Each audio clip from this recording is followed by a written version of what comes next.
Birmingham really does seem to be going through somewhat of a rail renaissance recently, both in terms of heavy rail and its tram network. In the space of just a few weeks, 5 new railway stations have opened, as well as 2 new tram stops. The Midland Metro extension is only modest for the time being, but it's good to see infrastructure that was completed some time ago and has been unused finally being put to use.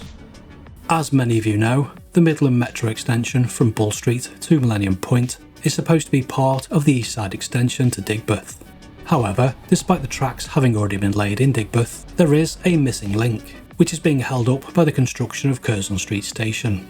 I believe there has been talk of the Midland Metro Alliance being granted access to the site in September, so they can begin to install the tracks. Although I'm not certain if this means the initial 2027 deadline will be met for the opening to Digbeth. I would imagine at the very least that the deck above New Canal Street for the new station would have to be completed before trams could start testing. There won't be any wires under the new station, but it's difficult to see how trams could operate while HS2 effectively builds a viaduct above to support the new station. But it will be interesting to see what happens.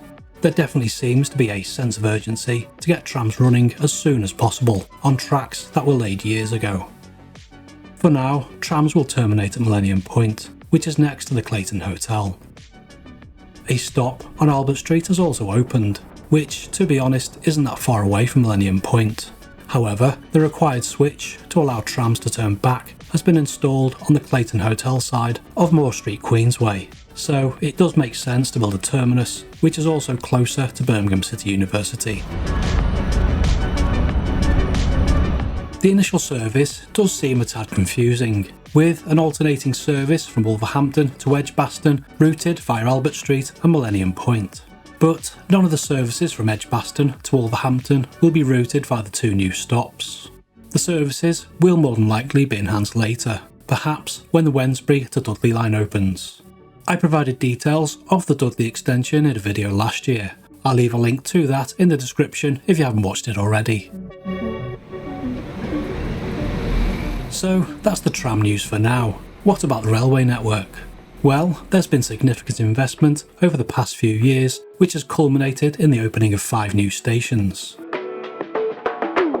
2 stations reopened in Willenhall and Darlaston in March, providing much needed rail connections for 2 reasonably large towns into Wolverhampton and Birmingham.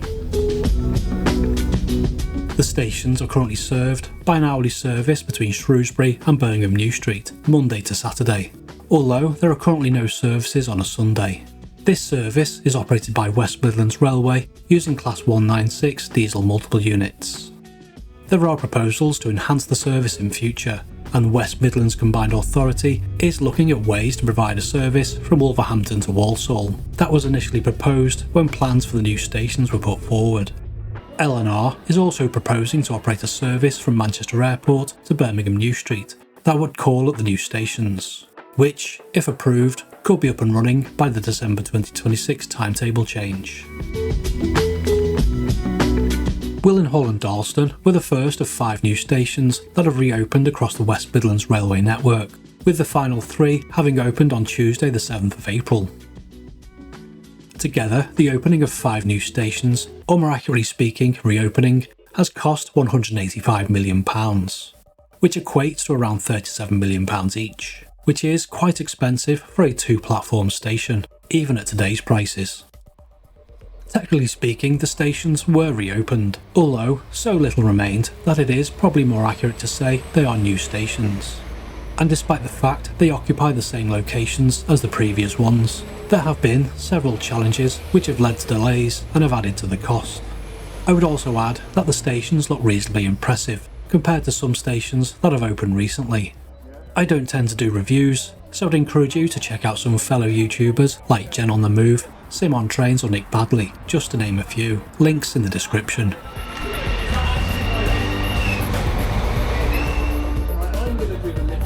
Reopening 3 stations on the Camp Hill line has been particularly challenging, which led to them opening approximately 18 months later than anticipated.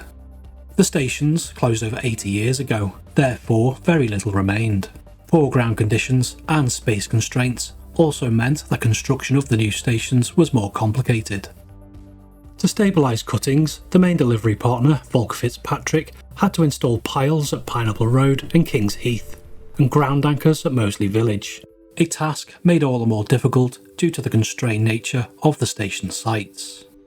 Although the Camp Hill line hasn't served communities alongside the railway for 8 decades, it was still an active railway, used by cross-country services and for freight. This provided additional challenges and risks. To overcome the limited track access, Volker Fitzpatrick used a significant amount of off-site construction to reduce disruption to the railway. The lift shafts, for example, were constructed using precast concrete shells, which were stacked on top of one another. Despite the setbacks, I'm in no doubt that the stations will prove to be popular with local residents, as they will provide a much needed alternative to driving into the city or to Kings Norton.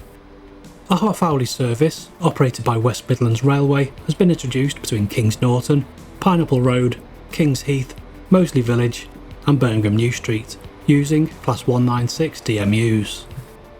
It's likely that 2 or 4 car units will be used initially, but the station platforms are long enough to accommodate 6 car trains in future.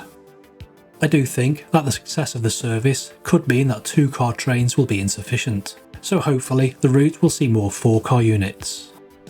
I am however uncertain about how many trains WMR will be able to operate in multiple in the short to medium term, as there is an agreement to sublease Class 196s for the East-West rail service between Oxford and Milton Keynes. So when, or if, that service begins, a number of 196s will be heading south for perhaps several years. I should point out though, there is no question of WMR having an insufficient number of Class 196s to operate the current services, both existing and new, which require the use of DMUs. It's more a question of unit availability for multiple working. They also have 14 4-car units available in addition to the 12 2-car units.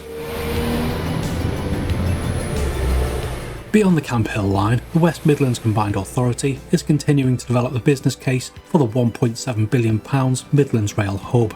A Midlands Rail Hub alliance has now been established, which brings together Volker Rail, Lang O'Rourke, Atkins Realis and Siemens Mobility, working alongside Network Rail. Together, they will design, develop and then deliver the proposed interventions, if funding is approved.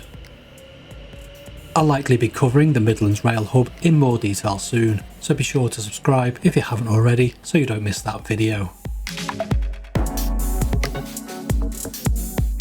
The main elements of the scheme which relates to the Camp Hill line are the proposed chord, which will allow trains to call at Moore Street instead of New Street, which will release much needed capacity.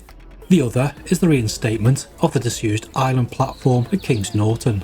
This is required so that cross-city line services can be increased to 6 trains per hour again, after having been reduced to 4 following the pandemic. The 2 trains per hour Camp Hill service is now taking the paths required to increase the cross-city line service. The reopening of the island platform is therefore key, but is a medium to long-term ambition. So, WMR and the city region are exploring options to bring forward the reintroduction of the 6 trains per hour service. Welcome aboard this West Midlands Railway service to Birmingham New Street. Despite the setbacks and potential capacity concerns, it really is fantastic to see new stations opening and new services being introduced. And hopefully, this is just the beginning for the West Midlands. Just before I go, can I ask if you found this video informative that you please give it a like, as it helps my content to get noticed.